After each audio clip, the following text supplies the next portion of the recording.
শিক্ষককে ছুরিকাঘাতের পরও কমেনি জেদ, এভাবেই অকথ্য ভাষায় গালিগালাজ করছে স্কুল ছাত্রী। কিন্তু কেন? Rajshahi cantonment public school and কলেজের শিক্ষক মারুফ কারকিকে ছুরিকাঘাতে হত্যা চেষ্টার অভিযোগ উঠেছে প্রতিষ্ঠানটির সাবেক এই শিক্ষার্থীর বিরুদ্ধে। মঙ্গলবার দুপুর 1:45টার দিকে বিদ্যালয়ের প্রধান ফটকের সামনেই এই ঘটনা ঘটে। জানা যায় 2 বছর আগে ওই প্রতিষ্ঠান থেকে টিসি দেওয়া হয় এই স্কুল ছাত্রীকে। ধারণা করা হচ্ছে বদলা নিতেই তার এমন কাণ্ড।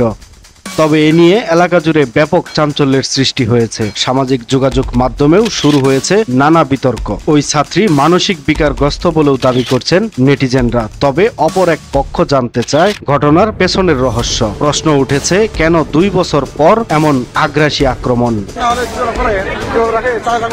ঘটনার সময় শিক্ষক মারুফ কারকি মোটরসাইকেলে বাড়ি ফিরছিলেন। এ সময় তিনি দেখতে পান এক কিশোরী সাহায্যের জন্য চিৎকার করছে। বিপদে পড়েছে ভেবে শিক্ষক মারুফ তাকে সাহায্যের জন্য এগিয়ে গেলে ছাত্রীটি তার ব্যাগ থেকে ছুরি বের করে তার উপর ঝাঁপিয়ে পড়ে। এ সময় শিক্ষক প্রতিরোধের চেষ্টা করলেও তার ঘাড়ে ও হাতে গুরুতর জখম হয়। আশেপাশের অভিভাবক ও দোকানিরা এগিয়ে এসে শিক্ষককে রক্ষা করেন এবং ছাত্রীটিকে আটক করে রাখেন।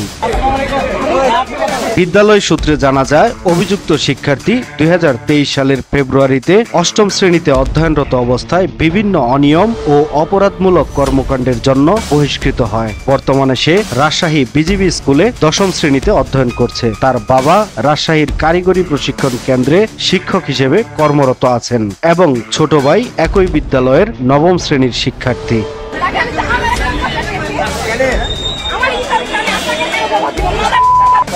ঘটনার পর আহত শিক্ষক মারুফ কারকিকে রাজশাহীর CMH হাসপাতালে ভর্তি করা হয়। তার ঘাড়ে 3টি এবং হাতে 4টি সেলাই দেওয়া হয়েছে বলে জানা যায়।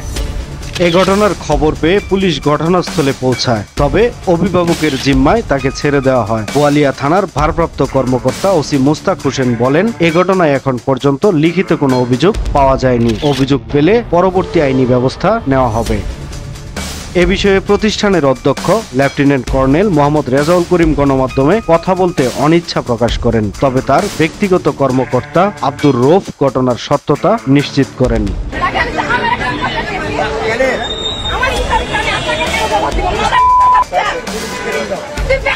সময়ের কলম, নিউজ ডেস্ক।